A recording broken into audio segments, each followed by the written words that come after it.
Hello and welcome to the Facing Your Fears, Turning Fear into Courage. Today we're going to talk about stress and where does stress come from? You probably know what I'm going to say. It comes from our thinking, but there are all these different, what would I say, places in our lives that create stress because of change, because of challenges, because of something that's going on. So if you have work challenges, deadlines, overworking, if you have financial stress where you can't pay your bills or you're worried about money for your kids or college or medical or whatever, if you have relationship stress, which comes in here a lot as far as people trying to understand each other, and then health stresses that if you're not feeling well or you're in pain or you've got some medical things coming on or a child that you're worried about or someone you love that you're worried about. And there are all these little stresses that we don't even think about. If you're sensitive to noise, like when I'm walking my dog and I have to go on the streets for a little bit till I get to the trails, it's so loud with the traffic. I know that that's not good for my heart and soul, the noise. And then for other people, it's clutter or let's see what else causes people stress. Sometimes it's not having somebody in your life, and other times it's having somebody in your life. And it's very interesting. So, what are we going to do about this? Because I think I mentioned on the last podcast that studies have shown that in the United States, our stress level is similar to a war zone. What are we doing? What are we doing, everybody? We got to calm things down and we have to start with ourselves so that we're aware that we're under stress. They were doing all these tests on people and they said, I'm not stressed, I'm okay. But when they did that galvanometer, whatever it is that measures stress within your body, they were like an 8 out of 10 in stress level. And it would be so interesting if we could all take that test and see if we're being honest with ourselves because I sure do talk to a lot of people who don't sleep well, who have to medicate with pot or alcohol or different shopping, whatever it might be. So people are under stress.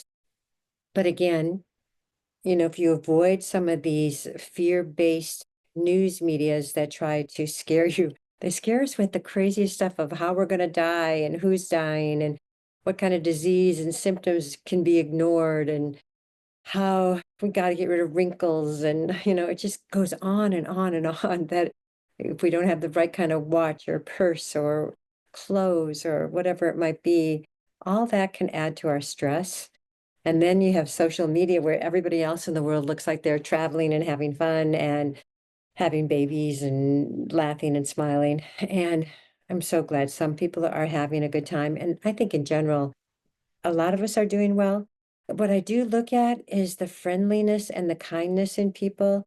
I would say, I think I see 8 out of 10 people being so nice, so kind, so friendly, and that's encouraging to me. And what's also encouraging to me is, the people I get in here for the office that have problems, and that's what they're coming in for, but they're wanting to work on it, and they are working on it. And I'm seeing changes and miracles. And a lot of it is with this energy work that I talk about a lot, that if we are in this physical body, more importantly, it's the energy of who we are that creates our lives. I see people that no matter what they touch, it turns to gold. And I see other people that no matter what they touch, I was going to use a bad word, but turns to mud or something like that. And it has to do a lot with energy and expectations. So look at yourself. Like, what do you expect for your life right now? If you're looking at today, I have really good clients coming in, or tonight, what will be that a relaxing or fun time for you?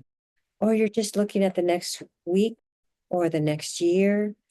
Do you feel optimistic and that you're in a space to create for your lives? Or do you feel like your life is out of control and other people are controlling you?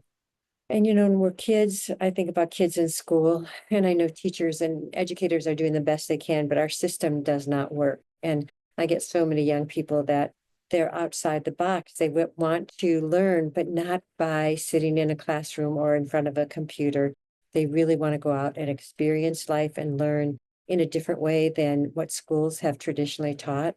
And that's not bad. It's all good to find a different way to educate people. We have auditory learners that can listen to lectures or podcasts. We have visual learners who can learn by reading a book or watching somebody write on the board. And we have kinesthetic learners. I'm smiling because I know one really well, a kinesthetic learner that needs to go out and do things in order to learn. It's all okay. It's all okay. So what am I going to recommend? I've said this before, start singing. Start singing, start challenging yourself to learn something new. I want to learn a new language. I'm thinking about getting a keyboard. I want to try to get some new things that create stimulation in my mind so that there are new things to try, new challenges. But for you, it might be something different. I see people painting for the first time, doing watercolors, portraits. I see people learning new sports, pickleball, and different things that people are doing.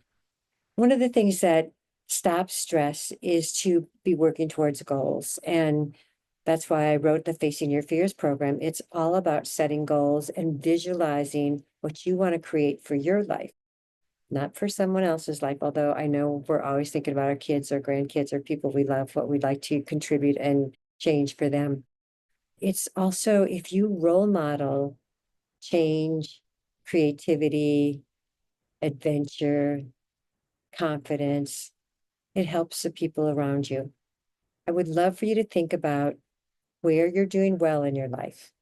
If you don't have the work, financial, physical, relationship stresses, please give yourself an A plus. If you do have those, I want you to create what you want it to look like, what you want it to feel like. It's probably more important to get the feeling, and then the world and universe and God will give you what it's going to look like. Try to create what it's going to feel like in your heart and soul, in your body.